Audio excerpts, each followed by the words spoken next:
Today we are going to solve this question, transformed array 3379. I solved it earlier, uh, I mean just 10 minutes from now because I forgot that I have to create a video and record a video also.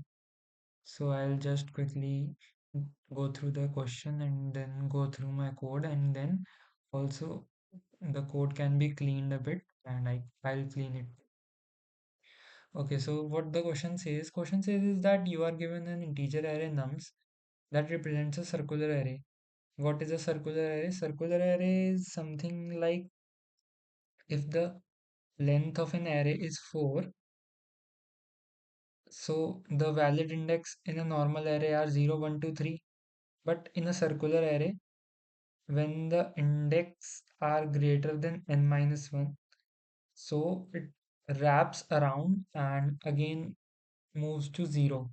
Like for this array, if the index is 4, then it will be wrapped around and will be again as 0. Similarly, 5 as 1, 6 as 2, and 7 as 3. So this is a circular array.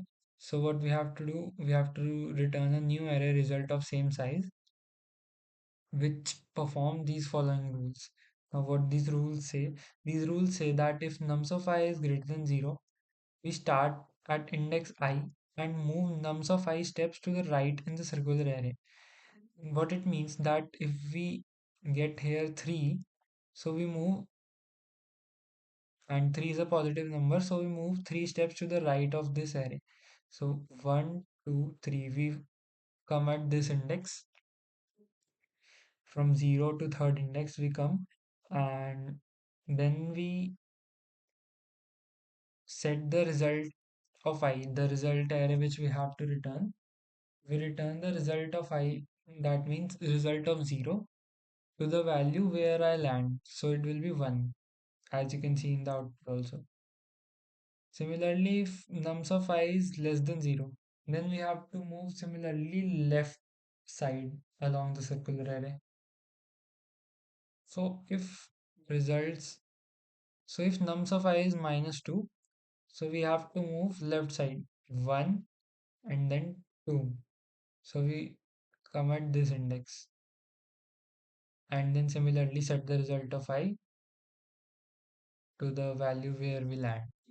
And if nums is equal to 0, we simply set result of I to nums of I. Here we have a note, since nums is circular, moving past the last element wraps around, that I have explained in the beginning only. So let's move on to the coding part then.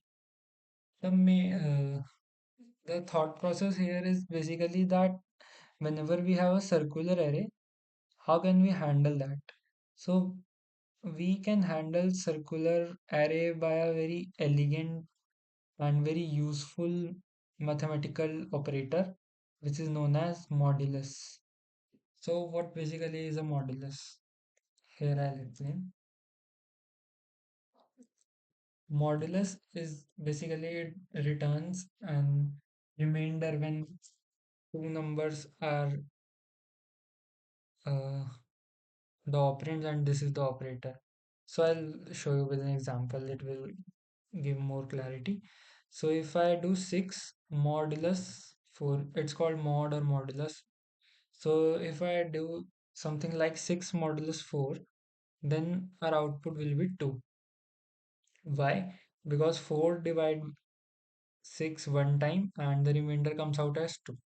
Now similarly, if I do something like 12 modulus 4, it will be 0 because 4 completely divide 3 times to 12. Now here comes the tricky part. In negative numbers, when we do mod, so we have a conception that it's not a conception, it's actually a fact that remainder can never be false. Oh, sorry, my bad. Remainder can never be negative. But in Java, when we do a modulus of a negative number with a positive number, for example, if we mod minus 6 modulus 4, it comes out as minus 2. Why is that the case? Because it divides it one time, and so the remainder comes out as -2. It actually not divides one time. It actually, what it does is the multiple of 4, it turns to -4. So what it exactly does, -6 minus of -4, which comes out to be -2. Every modulus operator works like that only if we do it in addition also. Like for example, we had done this 6 mod 4.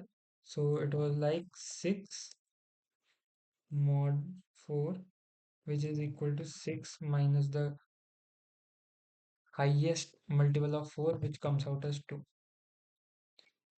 So to handle this negative remainder, what we can do is we can simply add the length of an array. So it comes out again as 2. And there's no difference because we have added 4 in it and we are doing modulus also with the 4. So there's no difference and we simply get our positive remainder. So here's how we handle this. So the second condition says that when we encounter a negative nums I value, we start at index I and move to the left side, of that. How many steps? Absolute of nums of I. Like the number which is there, like -2, absolute value is 2. So we have to move left. So we have to move left with 2 steps. So we can do that also, but I have used a more generalized way. Like if we have to move 2 steps left, 1 and 2, so what I can do so that I can convert this also into right steps. So here's it might be difficult to understand. So let's say here it could be -3 instead of -2. So we had to move 3 steps left. 1, 2, and 3. So we reach at this index. It's index number 2. But if we try to convert it into right steps, so to reach at index 2, we just have to move 1 step. So what conclusion can you infer from this observation? The conclusion we can infer from that observation is that uh, uh, the conclusion is we can add n to that number, so that after adding n, it converts into right steps. So if here would be -3, we add 4 in that, 4 is the length. So -3 plus 4 becomes 1, and hence we only have to move 1 step. So it comes out like that. Now, why we have done this generalized idea? Because when we find out the modulus to handle that circular array, so that index is not out of bound, we can only do it one time before the if else conditions and just implement it in both these conditions. That is the only code cleaning which I was talking earlier. So what I can do here, what let me explain what I have did this part. So what I have done here is that nums of I, for every nums of I am doing modulus n, so so that it just comes in the range of 0, 1, 2 up till n minus 1.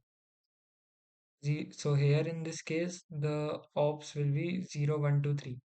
Then I have added plus n. Why is this plus n added? This plus n is added to take care of that negative remainder which I earlier explained. And just for a safety check, we have again done modulo n here. It's just a precautionary check, and I think it might work if I even remove this one. Let me think. Yes, I think it would work even if I remove this. So we'll try it at the end. First, I'll clean this code up. So if nums of I is greater than 0 and nums of I is less than 0, I've did the same thing. Like first I find the index, the how many index we have to move, then we add it in I so that we come to know at which index we have to take the value, and then I again did modulo n because it can be greater than 4. So let's say if my I is 2 and the ops come out to be 3, 2 plus 3 is 5. So to make it uh, a valid index, I modulo it by n. So I can just combine both these conditions by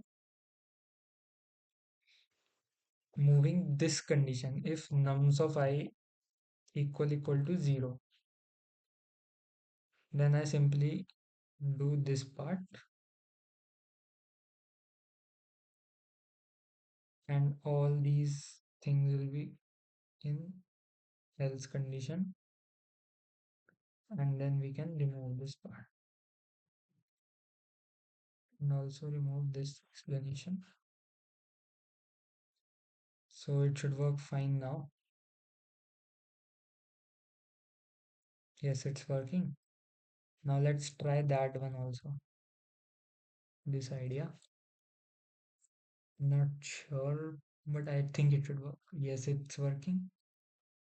Let's try to submit it.